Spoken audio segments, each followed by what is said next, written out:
curious emotion spread freezingly over me as I took and examined it. The blade was scraped down all over, beautifully scraped, as though someone had sandpapered it with care, making it so thin that the first vigorous stroke must have snapped it off at the elbow. "Oh, one of us walked in his sleep and did this thing," I said feebly. Or it has been filed by the constant stream of sand particles blown against it by the wind, perhaps."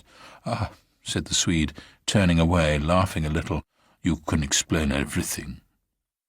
"The same wind that caught the steering paddle and flung it so near the bank that it fell in with the next lump that crumbled," I called out after him, absolutely determined to find an explanation for everything he showed me. "I see," he shouted back, turning his head to look at me before disappearing among the willow bushes. Once alone with these perplexing evidences of personal agency, I think my first thoughts took the form of, one of us must have done this thing, and it certainly was not I. But my second thought decided how impossible it was to suppose, under all the circumstances, that either of us had done it, that my companion, the trusted friend of a dozen similar expeditions, could have knowingly had a hand in it, was a suggestion not to be entertained for a moment. Equally absurd seemed the explanation that this imperturbable and densely practical nature had suddenly become insane and was busied with insane purposes. Yet the fact remained that what disturbed me most, and kept my fear actively alive even in this blaze of sunshine and wild beauty, was the clear certainty that some curious alteration had come about in his mind, that he was nervous, timid, suspicious, aware of goings-on he did not speak about, watching a series of secret and hitherto unmentionable events, waiting, in a word, for a climax that he expected, and I thought expected very soon. This grew up in my mind intuitively. I hardly knew how. I made a hurried examination of the tent and its surroundings, but the measurements of the night remained the same. There were deep hollows formed in the sand, I now noticed for the first time, basin-shaped and of various depths and sizes, varying from that of a teacup to a large bowl. The wind, no doubt, was responsible for these miniature craters, just as it was for lifting the paddle and tossing it towards the water. The rent in the canoe was the only thing that seemed quite inexplicable. And after all, it was conceivable that a sharp point had caught it when we landed. The examination I made of the shore did not assist this theory, but all the same I clung to it with that diminishing portion of my intelligence which I called my reason.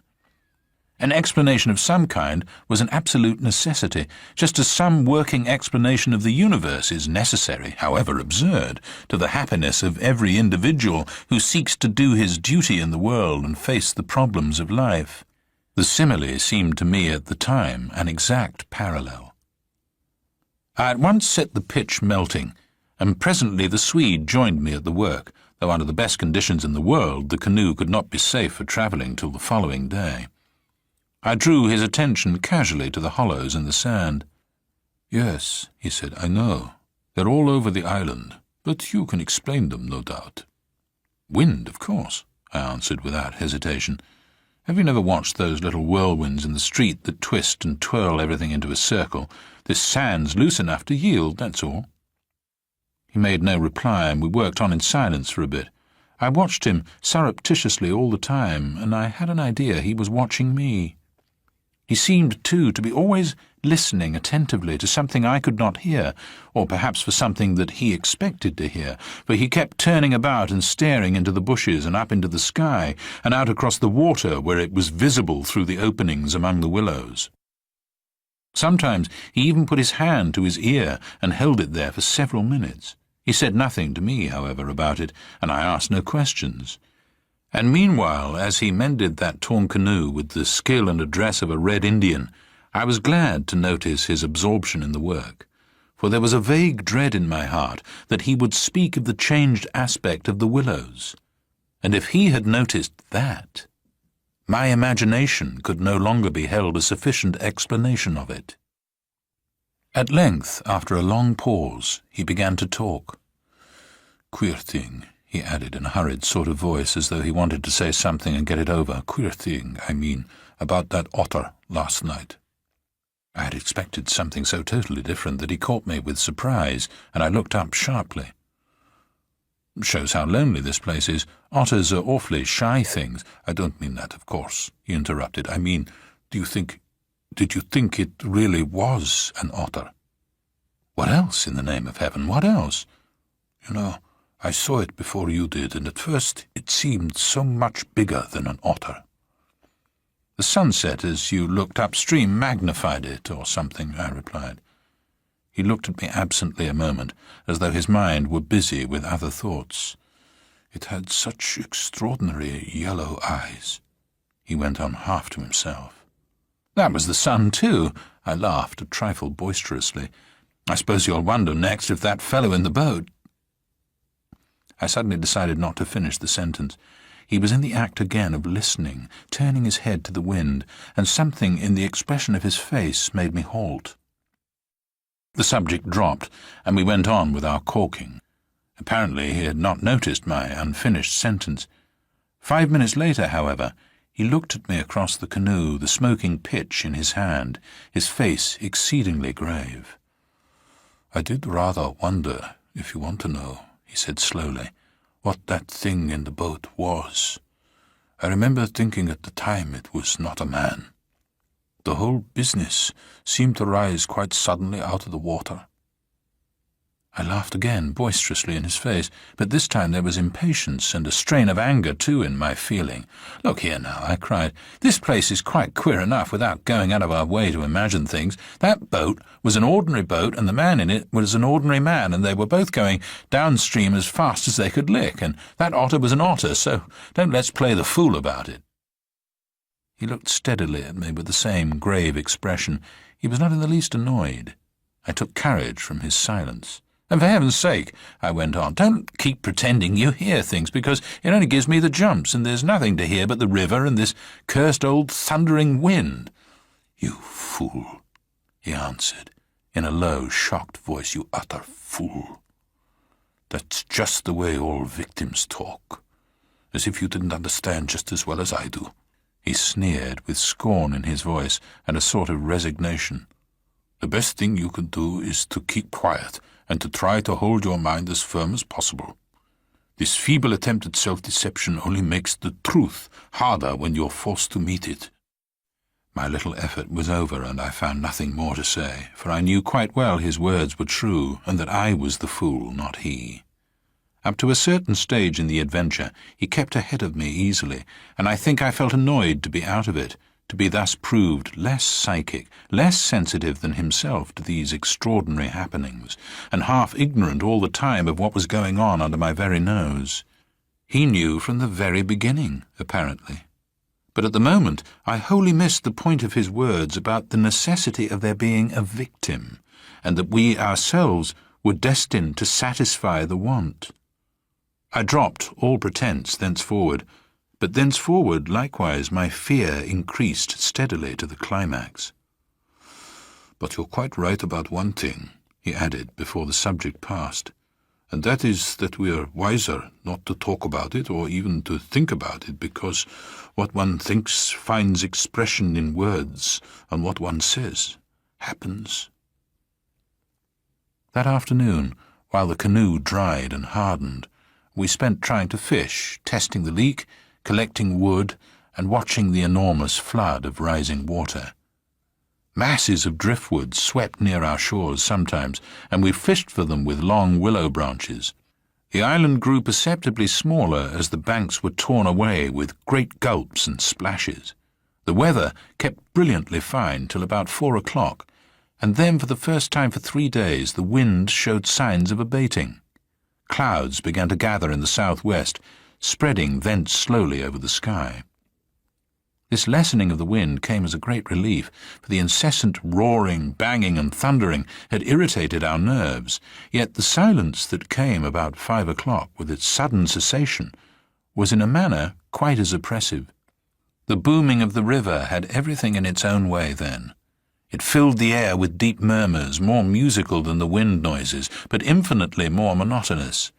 The wind held many notes, rising, falling, always beating out some sort of great elemental tune, whereas the river's song, lay between 3 notes at most, dull pedal notes that held a lugubrious quality foreign to the wind, and somehow seemed to me, in my then nervous state, to sound wonderfully well the music of doom. It was extraordinary, too, how the withdrawal suddenly of bright sunlight took everything out of the landscape that made for cheerfulness. And since this particular landscape had already managed to convey the suggestion of something sinister, the change, of course, was all the more unwelcome and noticeable. For me, I know, the darkening outlook became distinctly more alarming, and I found myself more than once calculating how soon after sunset the full moon would get up in the east, and whether the gathering clouds would greatly interfere with her lighting of the little island. With this general hush of the wind, though it still indulged in occasional brief gusts, the river seemed to me to grow blacker, the willows to stand more densely together. The latter, too, kept up a sort of independent movement of their own, rustling among themselves when no wind stirred, and shaking oddly from the roots upwards. When common objects in this way become charged with the suggestion of horror, they stimulate the imagination far more than things of unusual appearance. And these bushes, crowding huddled about us, assumed for me in the darkness a bizarre grotesquerie of appearance that lent to them somehow the aspect of purposeful and living creatures. Their very ordinariness, I felt, masked what was malignant and hostile to us. The forces of the region drew nearer with the coming of night. They were focusing upon our island, and more particularly upon ourselves. For thus, somehow, in the terms of the imagination, did my really indescribable sensations in this extraordinary place present themselves. I had slept a good deal in the early afternoon, and had thus recovered somewhat from the exhaustion of a disturbed night, but this only served apparently to render me more susceptible than before to the obsessing spell of the haunting. I fought against it, laughing at my feelings as absurd and childish, with very obvious physiological explanations, yet, in spite of every effort, they gained in strength upon me, so that I dreaded the night as a child lost in a forest must dread the approach of darkness.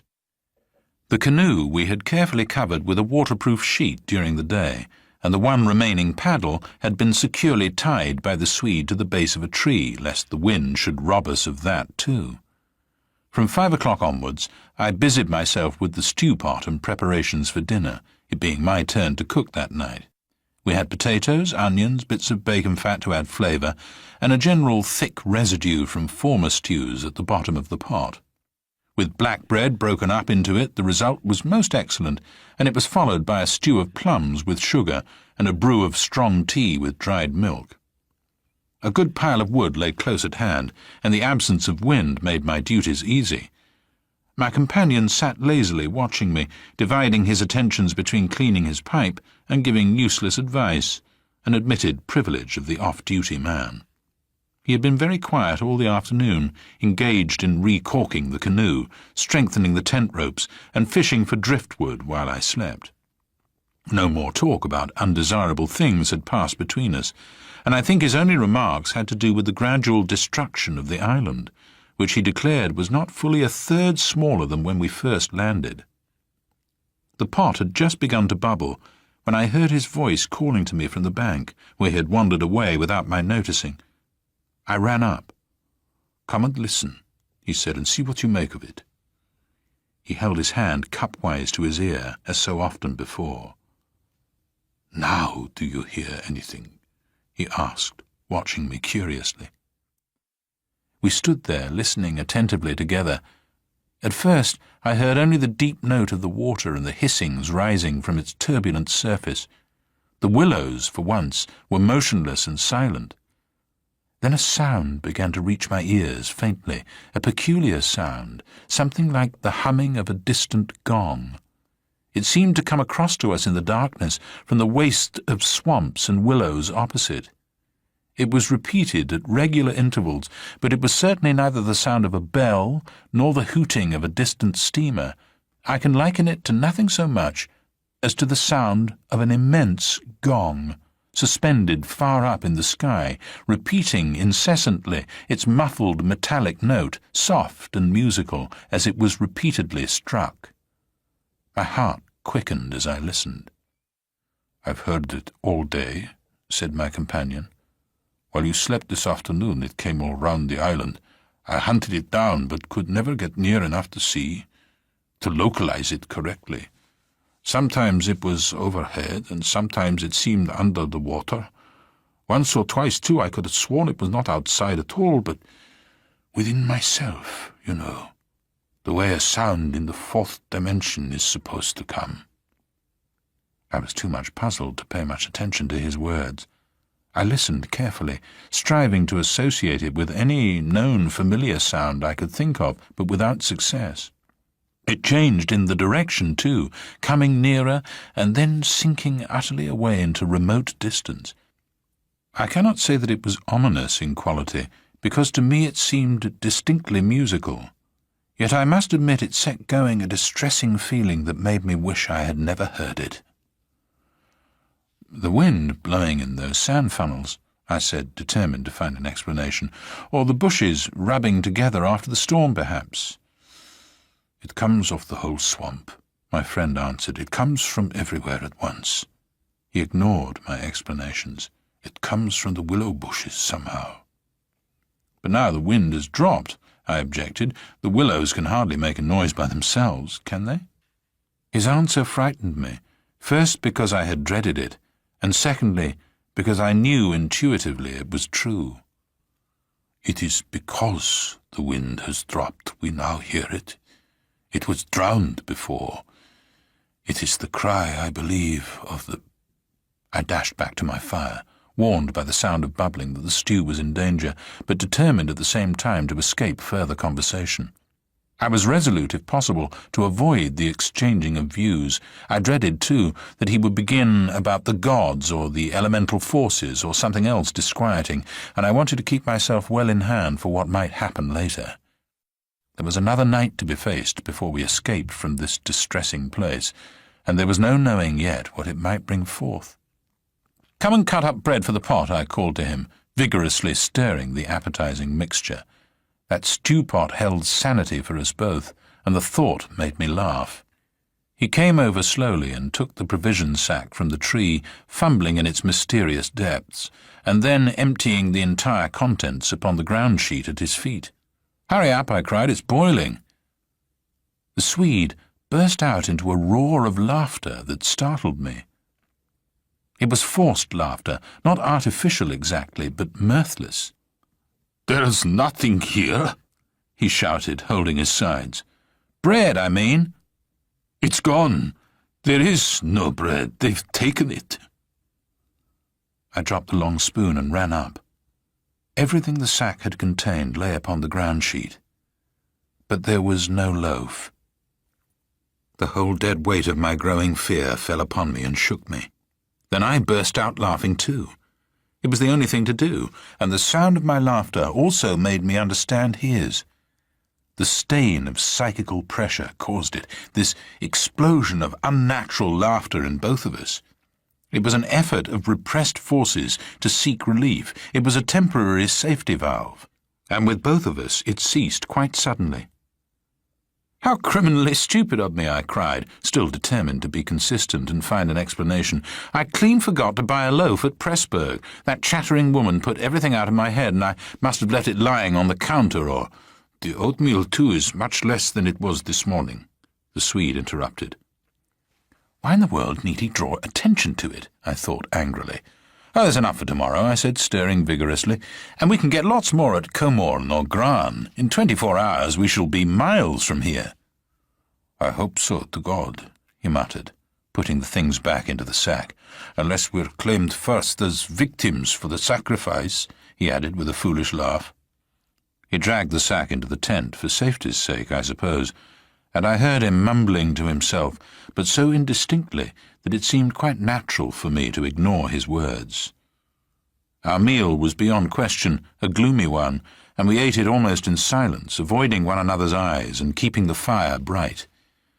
Then we washed up and prepared for the night, and, once smoking, our minds unoccupied with any definite duties, the apprehension I had felt all day long became more and more acute. It was not then active fear, I think, but the very vagueness of its origin distressed me far more than if I had been able to tick it and face it squarely. The curious sound I have likened to the note of a gong became now almost incessant, and filled the stillness of the night with a faint, continuous ringing rather than a series of distinct notes. At one time it was behind, and at another time in front of us. Sometimes I fancied it came from the bushes on our left, then again from the clumps on our right. More often it hovered directly overhead like the whirring of wings. It was really everywhere at once, behind, in front, at our sides and over our heads, completely surrounding us. The sound really defies description, but nothing within my knowledge is like that ceaseless muffled humming rising off the deserted world of swamps and willows. We sat smoking in comparative silence, the strain growing every minute greater. The worst feature of the situation seemed to me that we did not know what to expect, and could therefore make no sort of preparation by way of defence. We could anticipate nothing. My explanations made in the sunshine, moreover, now came to haunt me with their foolish and wholly unsatisfactory nature, and it was more and more clear to us that some kind of plain talk with my companion was inevitable, whether I liked it or not. After all, we had to spend the night together and to sleep in the same tent side by side. I saw that I could not get along much longer without the support of his mind, and for that, of course, plain talk was imperative.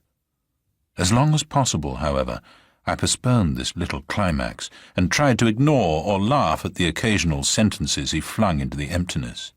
Some of these sentences, moreover, were confoundedly disquieting to me, coming as they did to corroborate much that I felt myself. Corroboration, too, which made it so much more convincing, from a totally different point of view. He composed such curious sentences, and hurled them at me in such an inconsequential sort of way, as though his main line of thought was secret to himself, and these fragments were mere bits he found it impossible to digest. He got rid of them by uttering them. Speech relieved him. It was like being sick. There are things about us, I'm sure, that make for disorder, disintegration, destruction, our destruction, he said once, while the fire blazed between us. We've strayed out of a safe line somewhere. And another time, when the gong sounds had come nearer, ringing much louder than before and directly over our heads, he said, as though talking to himself, I don't think a gramophone would show any record of that. The sound doesn't come to me by the ears at all. The vibrations reach me in another manner altogether and seem to be within me, which is precisely how a fourth-dimensional sound might be supposed to make itself heard. I purposely made no reply to this, but I sat up a little closer to the fire and peered about me into the darkness. The clouds were massed all over the sky, and no trace of moonlight came through. Very still, too, everything was, so that the river and the frogs had things all their own way. It has that about it, he went on, which is utterly out of common experience. It is unknown. Only one thing describes it, really. It is a non-human sound. I mean, a sound outside humanity. Having rid himself of this indigestible morsel, he lay quiet for a time, but he had so admirably expressed my own feeling that it was a relief to have the thought out, and to have confined it by the limitation of words from dangerous wandering to and fro in the mind. The solitude of that Danube camping place, can I ever forget it? The feeling of being utterly alone on an empty planet. My thoughts ran incessantly upon cities and the haunts of men. I would have given my soul, as the saying is, for the feel of those Bavarian villages we had passed through by the score, for the normal human commonplaces, peasants drinking beer, tables beneath the trees, hot sunshine, and a ruined castle on the rocks behind the red-roofed church. Even the tourists would have been welcome. Yet what I felt of dread was no ordinary ghostly fear. It was infinitely greater, stranger, and seemed to arise from some dim ancestral sense of terror more profoundly disturbing than anything I had known or dreamed of. We had strayed, as the Swede put it, into some region or some set of conditions where the risks were great, yet unintelligible to us, where the frontiers of some unknown world lay close about us. It was a spot held by the dwellers in some outer space, a sort of peephole whence they could spy upon the earth, themselves unseen, a point where the veil between had worn a little thin. As the final result of too long a sojourn here, we should be carried over the border and deprived of what we called our lives, yet by mental, not physical processes. In that sense, as he said, we should be the victims of our adventure, a sacrifice. It took us in different fashion, each according to the measure of his sensitiveness and powers of resistance. I translated it vaguely into a personification of the mightily disturbed elements, investing them with the horror of a deliberate and malefic purpose, resentful of our audacious intrusion into their breeding place, whereas my friend threw it into the unoriginal form at first of a trespass on some ancient shrine, some place where the old gods still held sway, where the emotional forces of former worshippers still clung, and the ancestral portion of him yielded to the old pagan spell. At any rate, here was a place unpolluted by men, kept clean by the winds from coarsening human influences, a place where spiritual agencies were within reach and aggressive. Never, before or since, have I been so attacked by indescribable suggestions of a beyond region, of another scheme of life, another revolution not parallel to the human. And in the end, our minds would succumb under the weight of the awful spell, and we should be drawn across the frontier into their world. Small things testified to the amazing influence of the place, and now, in the silence round the fire, they allowed themselves to be noted by the mind. The very atmosphere had proved itself a magnifying medium to distort every indication. The otter rolling in the current, the hurrying boatman making signs, the shifting willows, one and all had been robbed of its natural character and revealed in something of its other aspect, as it existed across the border to that other region. And this changed aspect, I felt, was now not merely to me, but to the race. The whole experience, whose verge we touched, was unknown to humanity at all. It was a new order of experience, and in the true sense of the word, unearthly. It's the deliberate, calculating purpose that reduces one's courage to zero, the Swede said suddenly, as if he had been actually following my thoughts. Otherwise, imagination might count for much. But the paddle, the canoe, the lessening food— Haven't I explained all that once? I interrupted viciously. You have, he answered dryly. You have indeed. He made other remarks, too, as usual, about what he called the plain determination to provide a victim. But having now arranged my thoughts better, I recognized that this was simply the cry of his frightened soul against the knowledge that he was being attacked in a vital part, and that he would be somehow taken or destroyed. The situation called for a courage and calmness of reasoning that neither of us could compass, and I have never before been so clearly conscious of two persons in me, the one that explained everything, and the other that laughed at such foolish explanations, yet was horribly afraid. Meanwhile, in the pitchy night, the fire died down and the woodpile grew small. Neither of us moved to replenish the stock, and the darkness consequently came up very close to our faces. A few feet beyond the circle of firelight, it was inky black. Occasionally a stray puff of wind set the willows shivering about us, but apart from this not very welcome sound, a deep and depressing silence reigned, broken only by the gurgling of the river and the humming in the air overhead. We both missed, I think, the shouting company of the winds. At length, at a moment when a stray puff prolonged itself as though the wind were about to rise again, I reached the point for me of saturation, the point where it was absolutely necessary to find relief in plain speech, or else to betray myself by some hysterical extravagance that must have been far worse in its effect upon both of us. I kicked the fire into a blaze and turned to my companion abruptly. He looked up with a start.